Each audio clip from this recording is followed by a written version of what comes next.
আসসালামু আলাইকুম প্রিয় এইচএসসি 2026 ও এইচএসসি 2027 ব্যাচের পরীক্ষার্থীরা, আশা করি সবাই ভালো আছো। ইতিমধ্যে আমাদের চ্যানেলে প্রায় সব বিষয়ের ফাইনাল সাজেশন আপলোড করা হয়েছে। পদার্থবিজ্ঞান প্রথম পত্রের সাজেশনও তোমরা পেয়ে গেছো। আর আজকের এই ভিডিওতে আমি তোমাদের জন্য নিয়ে এসেছি পদার্থবিজ্ঞান দ্বিতীয় পত্রের ফাইনাল সাজেশন। ভিডিওটি অবশ্যই শেষ পর্যন্ত মনোযোগ দিয়ে দেখবে, কারণ আজকে আমি শুধু কোন অধ্যায় গুরুত্বপূর্ণ সেটাই বলবো না, বরং কোন অধ্যায় পড়লে কম সময়ে সর্বোচ্চ কমন পাওয়ার সম্ভাবনা থাকবে সেটিও বিস্তারিত দেখিয়ে দিব। প্রথমে পরীক্ষার মান বন্টন দেখে নেই। পদার্থবিজ্ঞান দ্বিতীয় পত্রে মোট 100 নম্বরের পরীক্ষা হবে। এর মধ্যে সৃজনশীল অংশে থাকবে 50 নম্বর। সৃজনশীল অংশে মোট 8টি প্রশ্ন দেওয়া থাকবে, সেখান থেকে 5টি প্রশ্নের উত্তর লিখতে হবে। বহু নির্বাচনী অংশে থাকবে 25 নম্বর। এখানে 25টি প্রশ্ন থাকবে এবং 25টির উত্তর দিতে হবে। এছাড়া ব্যবহারিক পরীক্ষায় থাকবে 25 নম্বর, অর্থাৎ 50 + 25 + 25 = 100 নম্বর। এখন আসি সবচেয়ে গুরুত্বপূর্ণ অংশে। এই সাজেশনটি তৈরি করার আগে আমরা বিগত কয়েক বছরের বিভিন্ন শিক্ষা বোর্ডের প্রশ্ন বিশ্লেষণ করেছি। কোন অধ্যায় থেকে বারবার প্রশ্ন এসেছে, কোন অধ্যায় থেকে প্রায় প্রতি বছর প্রশ্ন থাকে এবং 2026 সালের কোন অধ্যায়গুলো সবচেয়ে বেশি গুরুত্বপূর্ণ হতে পারে, এসব বিষয় বিবেচনা করেই এই সাজেশনটি তৈরি করা হয়েছে। প্রথমেই তোমাদের পুরো সিলেবাসটা দেখে নেই। তোমাদের মোট 11টি অধ্যায় রয়েছে।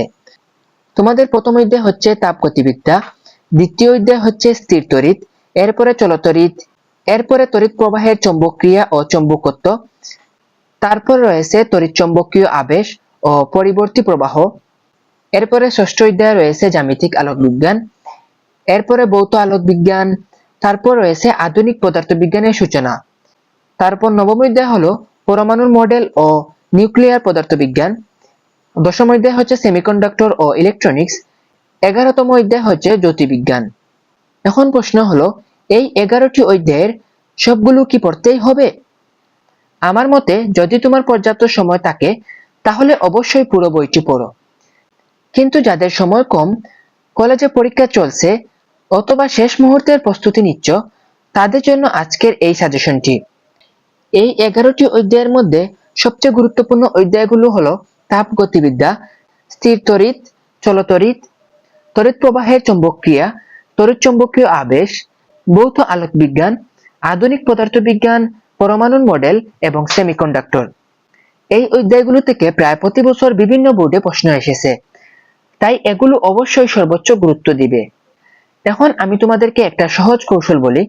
ধরো তোমার হাতে খুব বেশি সময় নেই, তাহলে তুমি প্রথমেই পড়বে তাপগতিবিদ্যা, স্থির তড়িৎ এবং চলতড়িৎ। এই তিনটি অধ্যায় সবচেয়ে বেশি গুরুত্বপূর্ণ। এখান থেকে অন্তত 2টি সৃজনশীল প্রশ্ন কমন পাওয়ার সম্ভাবনা থাকে, কোনো কোনো সময় 3টিও কমন পেয়ে যেতে পারো। এরপর তোমরা পড়বে তড়িৎ প্রবাহের চৌম্বকক্রিয়া এবং তড়িৎ চৌম্বকীয় আবেশ। এই দুই অধ্যায় থেকেও সাধারণত একটি করে প্রশ্ন আসতে পারে। এরপর পড়বে ভৌত আলোক বিজ্ঞান। এই অধ্যায় থেকেও প্রশ্ন আসার সম্ভাবনা বেশি। এরপর পড়বে আধুনিক পদার্থবিজ্ঞানের সূচনা, তারপর পড়বে পরমাণুর মডেল ও নিউক্লিয়ার পদার্থবিজ্ঞান, সবশেষে পড়বে সেমিকন্ডাক্টর ও ইলেকট্রনিক্স। এগুলো থেকে সাধারণত একটি করে প্রশ্ন আসতে পারে। অর্থাৎ আমি যে অধ্যায়গুলো বললাম, এই অধ্যায়গুলো ভালোভাবে শেষ করতে পারলে পরীক্ষায় 5 থেকে 6টি সৃজনশীল প্রশ্ন কমন পাওয়ার যথেষ্ট সম্ভাবনা থাকবে। আমরা বিগত বছরের প্রশ্নগুলো বিশ্লেষণ করে এই গুরুত্বপূর্ণ অধ্যায়গুলো বাছাই করেছি, তাই অবশ্যই এগুলো ভালোভাবে পড়বে। এবার আসি তোমাদের বহু নির্বাচনী অর্থাৎ এমসিকিউ অংশে।